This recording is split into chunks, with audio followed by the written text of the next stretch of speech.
ರಾಜ್ಯ ಕಾಂಗ್ರೆಸ್ ಸರ್ಕಾರದ ವಾಲ್ಮೀಕಿ ಅಭಿವೃದ್ಧಿ ನಿಗಮದ ಹಗರಣ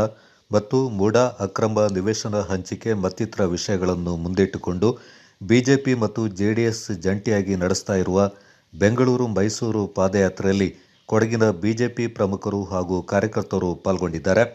ಬಿಜೆಪಿ ಜಿಲ್ಲಾಧ್ಯಕ್ಷ ನಾಪಂಡ ರವಿ ಕಾಳಪ್ಪ, ಜಿಲ್ಲಾ ಪ್ರಧಾನ ಕಾರ್ಯದರ್ಶಿಗಳಾದ ಮಹೇಶ್ ಜೈನಿ, ನೆಲ್ಲಿರ ಚಲನ್ ಕುಮಾರ್, ಮಂಡಲ ಅಧ್ಯಕ್ಷರಾದ ಸುವಿನ್ ಗಣಪತಿ, ಗೌತಮ್ ಮೋಕ್ಷಿತ್, ದರ್ಶನ್ ಅಜಿತ್ ಕರಂಬಯ್ಯ,